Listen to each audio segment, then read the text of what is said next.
मध्य प्रदेश में floor test मामले में सीएम कमलनाथ और स्पीकर को करीब 24 घंटे में सुप्रीम कोर्ट को जवाब देना है। दरअसल मध्य प्रदेश विधानसभा में फ्लोर टेस्ट को लेकर शिवराज सिंह और बीजेपी के 9 विधायकों ने सुप्रीम कोर्ट में अर्जी दायर की थी। इस मामले में आज समाअत करते हुए सुप्रीम कोर्ट की डबल बेंच ने सीएम कमलनाथ और असेंबली के स्पीकर एनपी प्रजापति के साथ ही विधानसभा के प्रमुख सचिव को नोटिस जारी किया है। इसके अलावा बेंगलुरु में मौजूद 16 विधायकों को भी पार्टी बनाया गया है। समाअत के दौरान कोर्ट ने कहा कि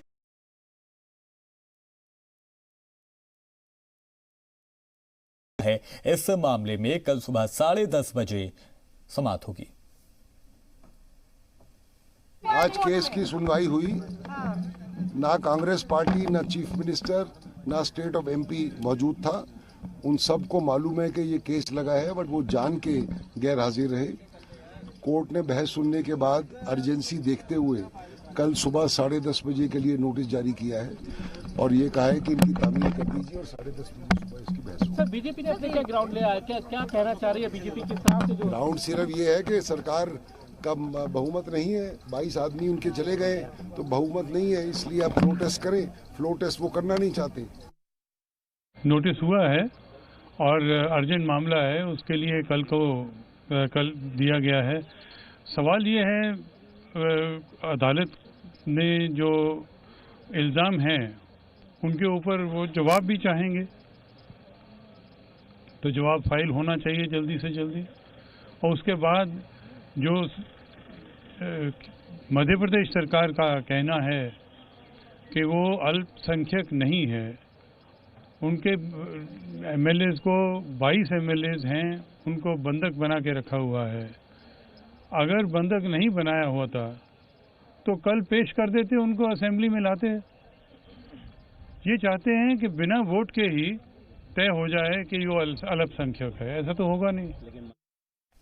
उधर सीएम कमलनाथ ने गवर्नर के खत का जवाब देते हुए अपने ऊपर लगाए गए इल्जामात का जवाब दिया। उन्होंने खत में लिखा है कि उनके 40 साल के सियासी जिंदगी में कभी भी वकार पर अमल नहीं करने के इल्जाम नहीं लगे। हालांकि उन्होंने साफ तौर पर कहा कि गवर्नर को ऐसा लगा तो वो अफसोस का इजहार करते हैं। सीएम ने खत में ऐवान की कार्रवाई मुलतवी किए जाने को लेकर लिखा है कि WHO ने कोरोना को महामारी करार दे दिया है। मरकजी हुकूमत ने भी इसे लेकर एडवाइजरी जारी की है। इसी की वजह से ऐवान की कार्रवाई मुलतवी की गई है। अक्सरियत साबित करने को लेकर सीएम ने लिखा है कि पिछले 15 महीने के दौरान हुकूमत ने कई बार अक्सरियत साबित की। सीएम ने लिखा कि उनकी जानकारी के मुताबिक बीजेपी की जानिब से पेश किए गए अदम एहतमाद असेंबली सदर के पास है। सीएम ने बेंगलुरु में 16 एमएलए को जरगमाल बनाए जाने का इल्जाम लगाया। साथ ही कहा कि उन्होंने एमएलए मनोज चौधरी के भाई की शिकायत भी गवर्नर को खत के साथ भेजी है।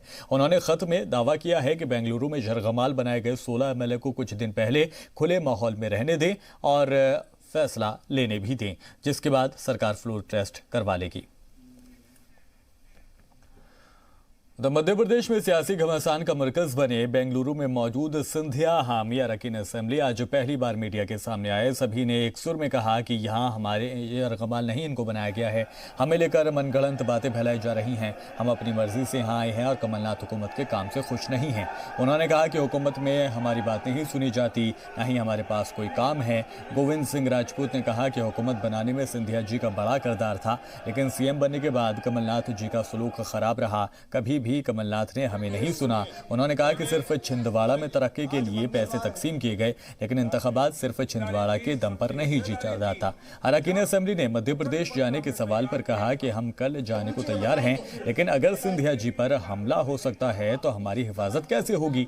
ऐसे में अगर सेंट्रल सिक्योरिटी फोर्स की सिक्योरिटी दी जाए तो हम भोपाल जाने को तैयार हैं। वहीं सीनियर एमएलए बिसाहू लाल ने कहा है कि हमारी बात हुकूमत में नहीं सुनी गई, अब मैं बीजेपी ज्वाइन कर लूंगा। वहीं कोरोना की वजह से असेंबली मुलतवी करने और फ्लोर टेस्ट नहीं कराए जाने के सवाल पर उन्होंने कहा है कि कोरोना का खौफ है तो वजारत में काम क्यों हो रहा है। मिड टर्म इलेक्शन होने के सवाल पर सभी एमएलए ने एक सुर में कहा कि वो सभी आवाम के बीच जाने को तैयार हैं। बागी एमएलए के तेवर का अंदाजा इसी बात से लगाया जा सकता है कि मीडिया के सामने कहा गया कि सौभाग्य ना सब दिन सोता है, देखो आगे क्या होता है।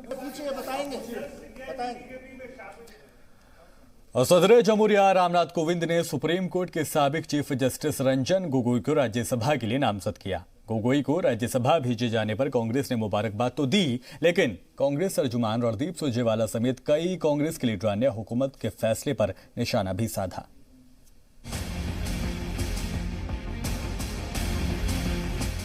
साबिक chief justice of India Ranjan Gogoi का राज्यसभा के लिए नामजद किया जाना कांग्रेस को रास नहीं आ रहा है। सदर जमहूरिया ने गोगोई को राज्यसभा के लिए नामजद क्या किया, कांग्रेस में कोहराम मच गया।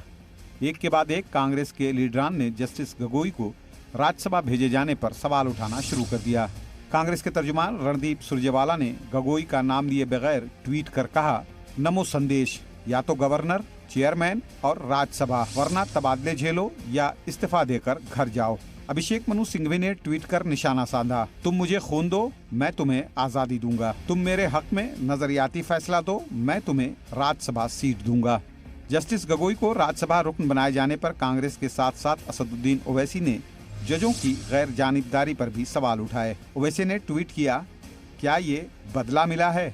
लोग कैसे जजों की आजादी पर भरोसा करेंगे? कई सवाल हैं। कांग्रेस के लीडर जयवीर शेरगिल ने भी ट्वीट कर सवाल किया।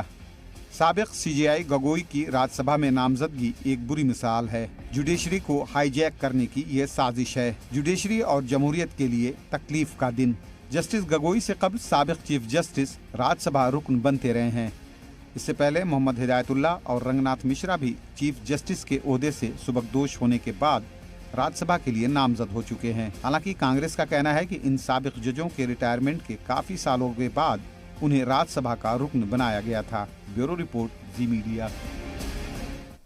और एआईएमआईएम के सदर असदुद्दीन ओवैसी का गोगोई को राज्यसभा एमपी नामजद करने पर क्या कहना है, वो भी आपको सुनवाते हैं।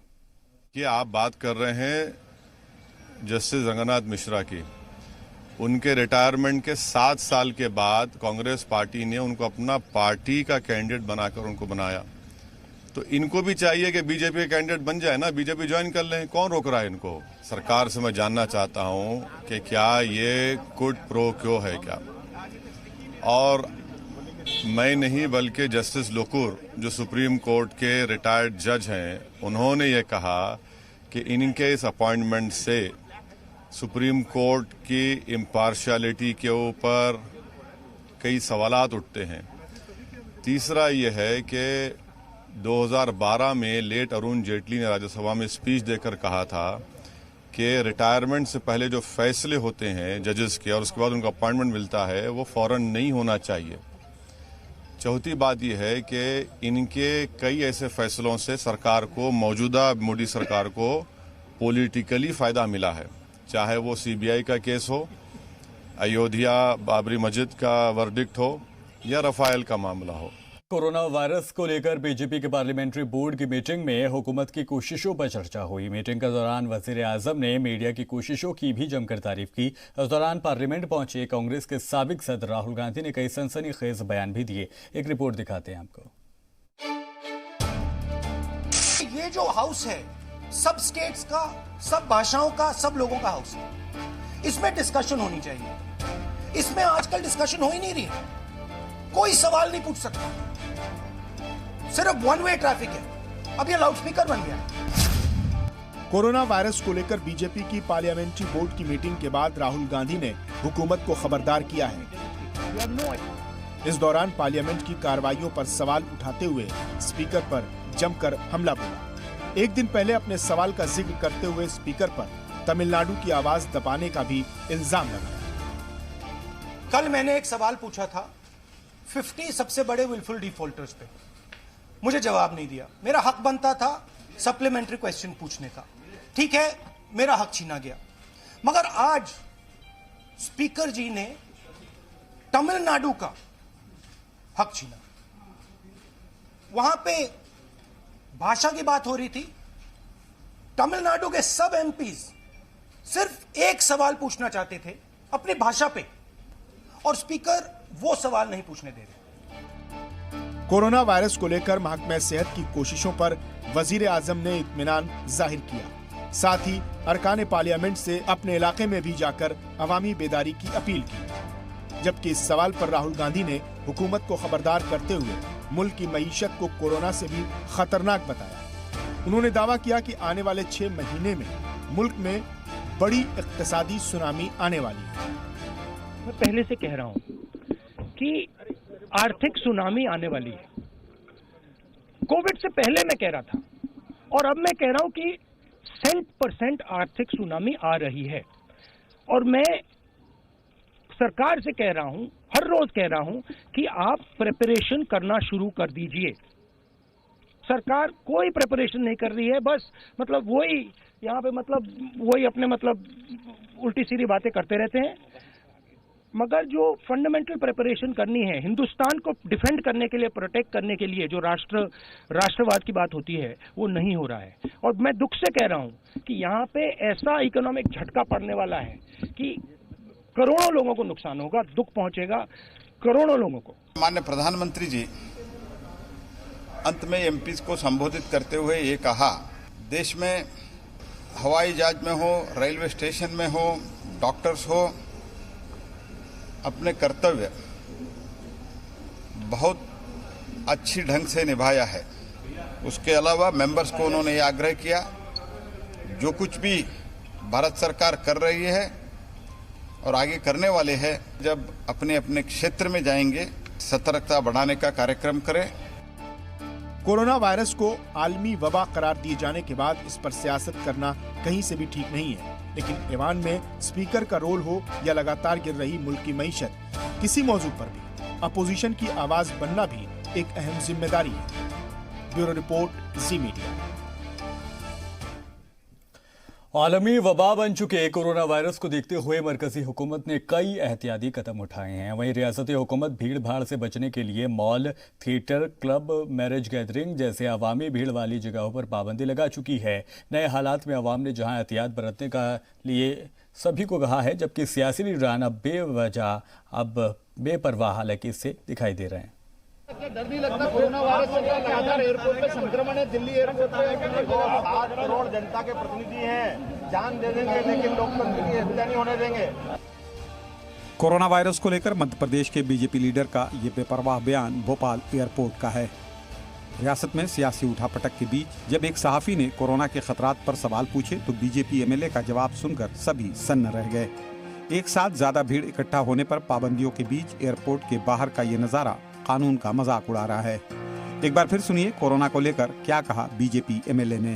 क्या डर नहीं लगता कोरोना वायरस से? लगातार एयरपोर्ट पे संक्रमण है, दिल्ली एयरपोर्ट पे 7 करोड़ जनता के प्रतिनिधि हैं, जान दे देंगे लेकिन लोकतंत्र की हत्या नहीं होने देंगे। कोरोना वायरस के मरीजों की तादाद में लगातार इजाफे और 3 लोगों की मौत के बाद हुकूमत अलर्ट हो गई है। जहां महाराष्ट्र हुकूमत ने ऐसे हालात नहीं बनने देने की बात कही, वहीं यूपी, दिल्ली, कर्नाटक समेत कई रियासती हुकूमतें भी एहतियाती कदम उठाने लगी हैं। जो भी गैदरिंग्स हैं, अदर गैदरिंग्स, 50 से ज़्यादा गैदरिंग्स, चाहे religious, social, family, political, cultural, ऐसे कोई भी गैदरिंग अलाउ नहीं की जाएगी। सब कर रहे हैं हम लोग, लेकिन एकदम ऐसी कोई बड़ी आपत्ति आई नहीं है, लेकिन वो आनी नहीं चाहिए, इसलिए सारी चीज़ें हम कर रहे हैं। आलमी वबा करार दिए जाने के बाद इंतजामिया और आम लोग इसे अवामी ज़रूरत बता रहे हैं। वहीं अपोजिशन मरकजी हुकूमत से रियासतों को मजीद सहूलियात देने पर जोर दे रही है।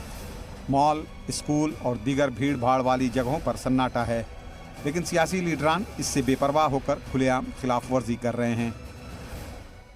हम चाह रहे हैं कि सरकार, केंद्र सरकार मुख्य रूप से राज्य सरकारों को जितनी मदद की जरूरत है वो मदद दे, क्योंकि इसको अब खतरनाक मोड़ पे आ चुकी है। इसको सेकेंड स्टेज कहता है ICMR। 3rd स्टेज में जाने से वो कुछ दिन पहले बोल रहा था कि 1 महीने का टाइम है, अब 3 हफ्ते बचे। उससे पहले अगर इसके पे अंकुश नहीं लगा पाएंगे तब खतरनाक परिणाम हो सकते हैं। हमने अपना गोल्ड सिनेमा टोटली बंद कर रखा है।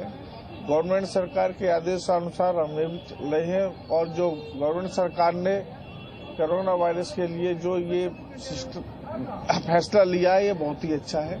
थोड़ा बहुत प्रॉब्लम हो रही है लोगों को, लेकिन वायरस को मद्देनजर रखते हुए फैसला बहुत सही है। इंडो नेपाल मैत्री सर्विसेज में कुल 10 बसेस चला करती थी, जिसमें से 7 बसें नेपाल से आती थी और 3 बसें जो हैं वो भारत की तरफ से चलती हैं। इन सभी बसों को 15 मार्च से जो है बंद कर दिया गया है।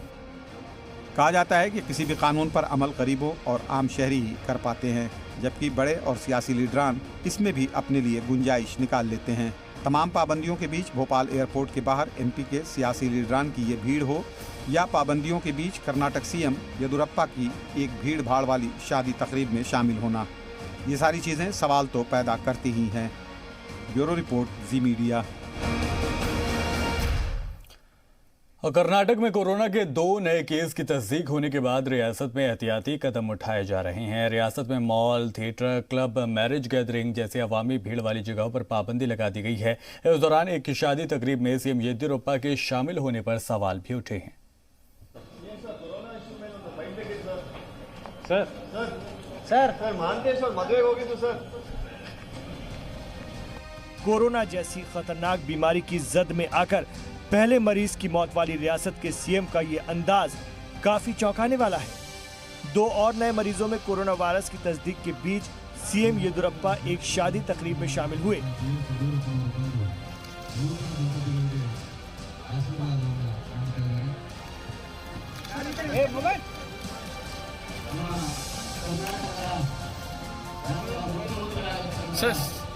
इस दौरान तकरीब में कई मरकजी और रियासती वुज़रा के शामिल होने पर सवाल उठने लगे हैं। हुकूमत पहले ही mall, theatre, club, marriage gathering जैसे अवामी भीड़ वाली जगहों पर पाबंदी लगा चुकी है। कोरोना को लेकर जहां सीएम बीएस येदियुरप्पा सभी एहतियाती कदम उठाने की बात कर रहे हैं, वहीं अपोजिशन उनकी शादी तकरीब में शामिल होने पर सवाल उठा रहा है। Deputy commissioners were directed to implement all the directions given on March 13th. Entry into tourist places in the state, including Mandya, Mysore, Vijaypura, Bellary, Koppal, Kodag districts are prohibited. Okay, no problem. Almost all the deputy commissioners there doing their level best. There is no problem. But indeed, he should be a role model. Chief Minister is Chief Minister for all 7 crore people. When he himself has ordered that there should not be any public gatherings and all, and then if he attends a mass marriage, that sends a very wrong signal. It applies to everybody. The code of conduct should be same for each and everybody. There cannot be 2 rules for one person, 2 rules and another rule for the other person. When we make a rule that we should not gather, religious weddings, all these things, and people will start taking it very lightly. The Chief Minister himself has gone to this one. So what about that? There will be a careless attitude. मुल्क में तेजी से बढ़ रहे corona virus पर काबू पाने के लिए जंगी पैमाने पर तैयारियां जारी हैं। कई रियासतों के साथ कर्नाटक में भी 1 हफ्ते के लिए भीड़ वाली तकरीबात पर रोक लगा दी गई है। लेकिन पार्टी लीडर की बेटी की शादी में सीएम समेत कैबिनेट के कई वुज़रा शामिल हुए। हजारों मेहमानों की मौजूदगी में सीएम वहां आधा घंटे रहे, जिसे कांग्रेस मुद्दा बना रही है। Police persons who are really working very hard in public places like bus stand, station, airports. So they need some protection. That's why we are giving them masks. And also for the inmates in the prisons? Yeah, in the people who are working in prisons also, they come in contact with a lot of people. So we are giving them masks. We do not know how exactly the impact is going to be. It can be like we've seen in other countries how virulent this virus has spread, and we have to be extra vigilant. So I think the Chief Minister or anybody else for that matter should lead by example, tell people, and also themselves be very responsible. Karnataka में corona virus से पहली मौत के बाद पिछले दिनों हुकूमत ने भीड़-भाड़ वाली तकरीबात पर रोक लगा दी है। हुकूमत ने जरूरी तकरीबात के लिए इंतजामिया से इजाजत लेने के साथ एक साथ 100 से ज्यादा लोगों के इकट्ठा नहीं होने की अपील की। ऐसे हालात में जब कानून बनाने वाले खुद ही उसकी खिलाफ वर्जी करेंगे तो सवाल तो उठेगा ही। ब्यूरो रिपोर्ट, जी मीडिया। उधर कोयम्बटूर में कोरोना के 2 नए मुश्तबा मरीजों के सामने आते ही तमिलनाडु सरकार ने आनन फानन में 31 मार्च तक सभी किंडरगार्टन और प्राइमरी स्कूलों को बंद करने का हुक्म दिया है। वजीर आला के पलानीस्वामी ने सिनेमा हॉल और मॉल को भी बंद करने का हुक्म जारी किया है। तो यहाँ पर भी जिस तरह से मुल्क भर में बेदारी मुहिम चला जा रही है, कोयम्बटूर में भी इसी तरह के कुछ हालात देखने को मिले, जहाँ पर पूरी तरह से एहतियाती बरती जा रही है और जब भी लोगों को बेदार करने की कोशिश भी की जा रही है कि आप अपने हाथों को सैनिटाइज करें, आप भीड़ भाड़ वाले इलाकों में जाने से बचें। और सभी जगह पर कमोबेश पूरे मुल्क में हर रियासत में इसी तरह के हालात हैं, जहाँ पर स्कूल कॉलेजेस को बंद करने का फैसला किया गया है। शादी समारोह के ऊपर भी कई जगहों पर ये कहा गया है, ये मशवरा सरकार दरअसल दे रही है कि आप अपनी जो ये शादी समारोह हैं इनको आगे बढ़ा सकते हैं, चूँकि इस वक्त हालात मामूल नहीं हैं, लिहाजा बेहतर होगा कि होशियारी बरती जाए, एहतियात बरती जाए। इस वक्त पूरा मुल्क ही नहीं बल्कि पूरी दुनिया इस वबा से परेशान है। हज़ारों की तादाद में मरने वालों की तादाद हो गई है, लाखों लोग इससे मुतासिर हैं। इसके बावजूद अभी भी कुछ लोग हैं जो अनजाने में तो कोई जानबूझकर इस मुहिम का हिस्सा नहीं बन रहा है। लिहाजा सभी से ये अपील लगातार की जा रही है। खुद प्राइम मिनिस्टर नरेंद्र मोदी भी इस बात को कह रहे हैं कि एहतियात बरतना ज़रूरी है, घबराए नहीं, डरे नहीं। और फिलहाल के लिए इस बुलेटिन में इतना ही।